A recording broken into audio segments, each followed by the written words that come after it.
If you're on Windows and you're thinking about using Linux, but you've heard, well, Linux users don't like it when you use Google services, Google Chrome, all that stuff.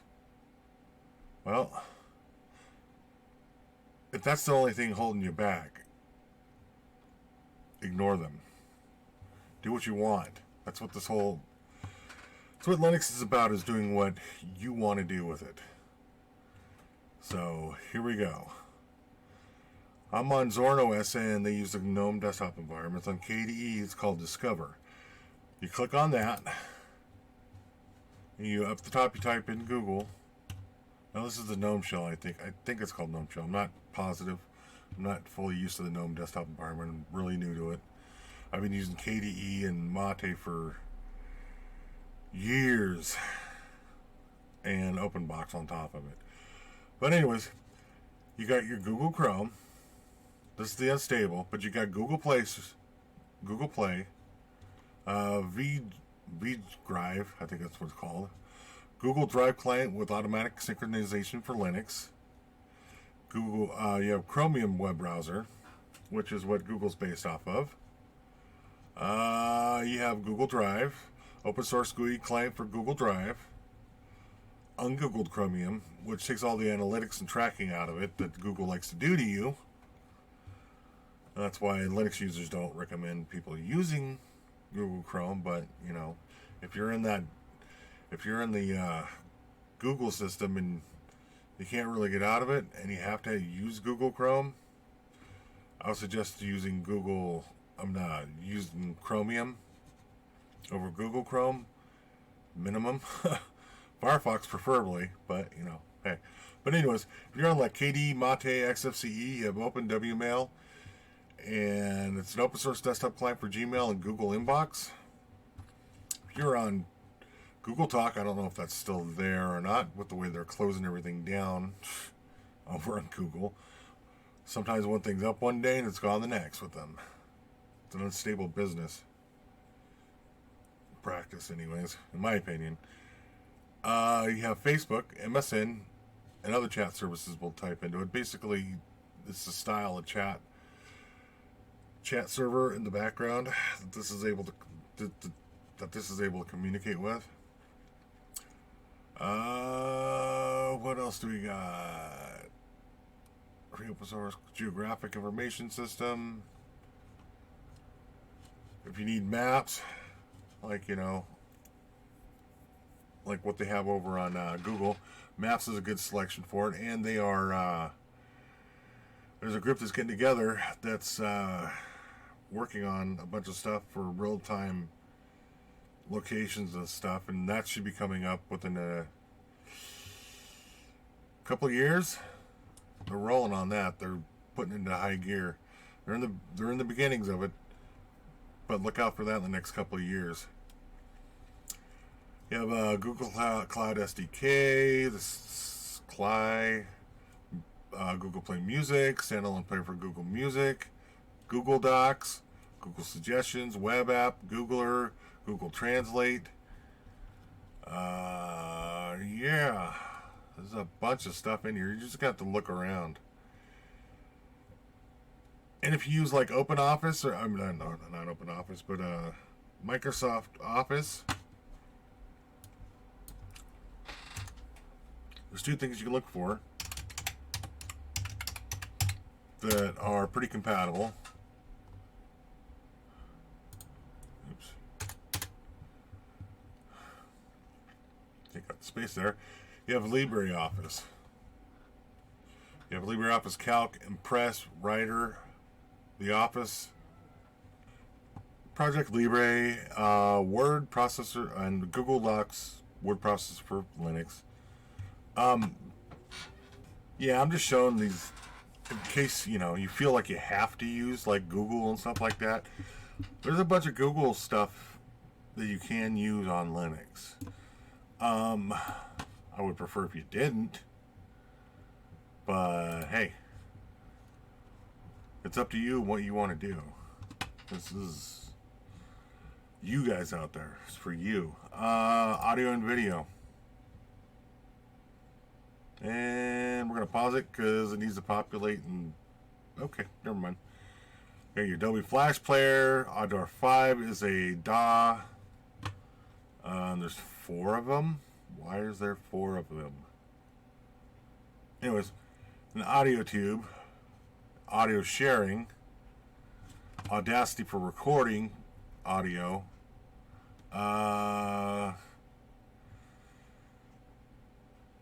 want to look at what else we got here. You got Byte, Blue Recorder. Just still in the CDs. You got the Burner, Clementine Music player, Deepin movie player, digital TV control. Another that was another CD thing, CD ripper player, encoder. Easy effects for the audio. Free DV if you got for digital video recorder. Flowblade, which is another video player. You got FreeTube in case you don't want to log into YouTube. There is so much stuff in here. You could spend days going through this, trying to find things that you can use alternative to Windows. And they're all good. Most of it's good quality stuff. There's a few programs out there, it'll tell you if it's in like beta and it's buggy and stuff like that. But yeah, figured I'd do a quick short video on that, on this, you know, that Linux has its own ecosystem that you can use. Plex Media Server, I just seen that. Plex Media Server is like I don't know, like your YouTube, not YouTube, Netflix. You have a subscription to it, and also you can do your own personal movies that you have, your own recorded movies. You can record them, upload them to your personal server in your house, and watch them from anywhere inside the house. And they have Android apps, so you can download it onto your TVs and watch it onto your TVs in the house, your smart TVs.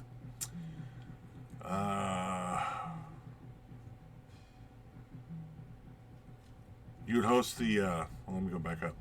You could host that on your computer, and it would broadcast across the network, and you'd have the apps on your phones, your pads, TVs, and watch it.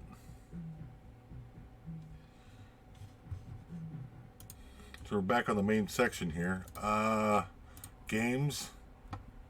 Now, these are native games. These games also play on, most of these games will also play on FreeBSD as well. You know, up here at the top, you have RetroArch, which is a UI for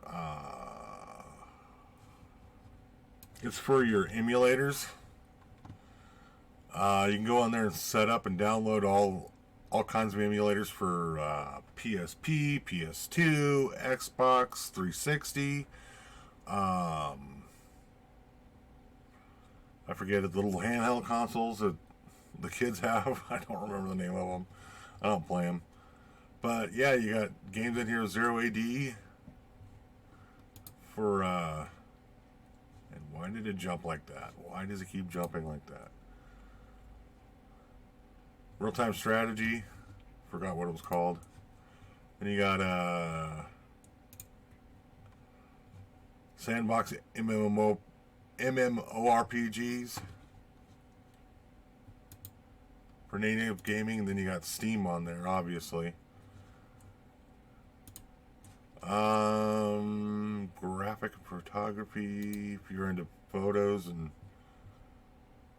that kind of stuff. So we'll pause it because it's got to populate it. Okay. Blender, if you're into that. Blender is a 3D modeling and video editing software all rolled into one. Blue Recorder, I believe that is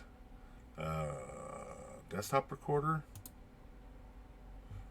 A screen recorder for Linux. Supports Wayland and Xorg. Color picker. Yeah, core paint, core image.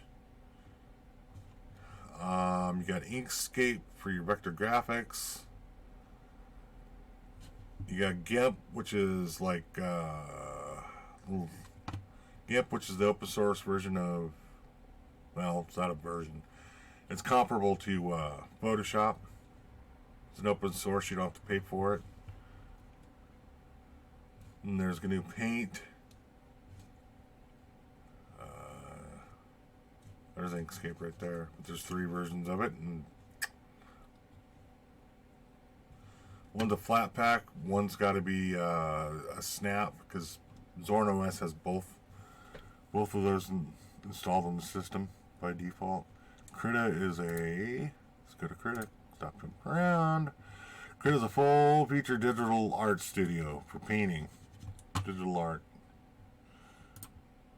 What my youngest daughter's into. Oh, there's so much in here. That Photo Flare for your photos, for touching up your photos. There's an effort to bring quick, simple, but powerful image editing to the masses. And you got Photo Editor, Photo Collage. Oops. I don't want to go in there. I just wanted to highlight it. Photos. Pixelrama. There's a lot of these I have not used. Once I find something good, I just stick with it. Scanning software. You have scanners. Okay. Productivity.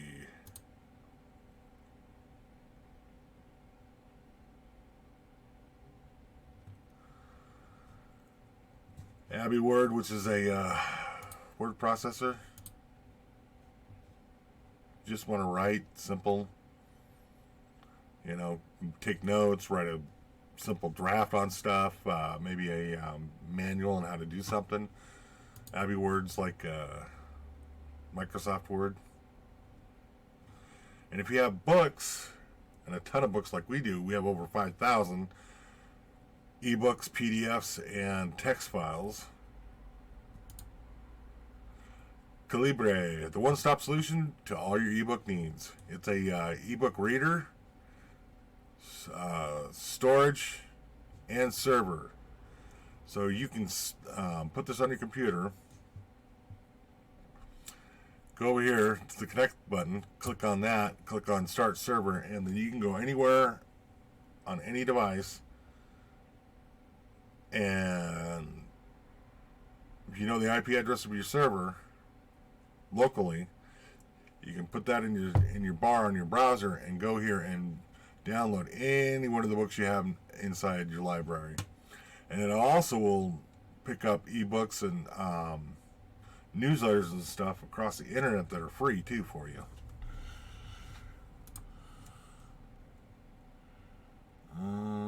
Got calendar. I got 2 calendars on here. Why do I have 2 different calendars? Access and manage your calendars. Installs on all Ubuntu Budgie packages. Oh. That's for this down here. That, I think. But yeah, there's so much open source software out there. You'd have a hard time not finding what you needed. It would take a little bit of work. GenieWeb, that's for genealogy. Good genealogy software.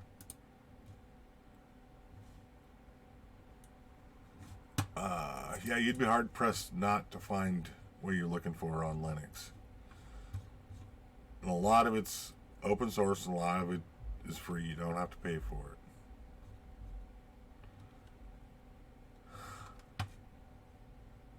PDF Chain, the reader. PDF Slicer, that's for editing the PDF files. I think PDF Tricks is the same thing, but don't quote me on that. portfolio. Yeah, there is so much in here. Alrighty. Anyways, I forgot to do a quick short video on, the Linux ecosystem that you can use. Now, don't let anybody tell you that you have to use a certain software. If Linux has it, use it. If you're used to using it, use it. Granted, Linux is all about free and open source software and getting people off of the ecosystem of proprietary software that tracks you, like Windows does, like Mac does, that they turn around and sell all your data to the other companies, and the companies have this file on you,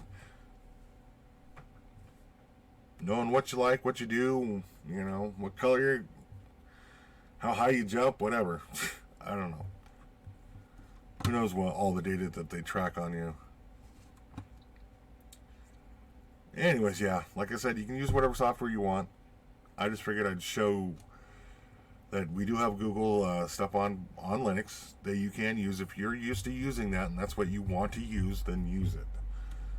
And, then maybe down the road, think about switching over to fully free open source software. Further down the road when you've invested yourself into the Linux ecosystem. Some food for thought for you guys. Alrighty, well anyways, take it easy, stay safe, stay warm, find somebody to stay warm with. Take it easy. I'm out of here.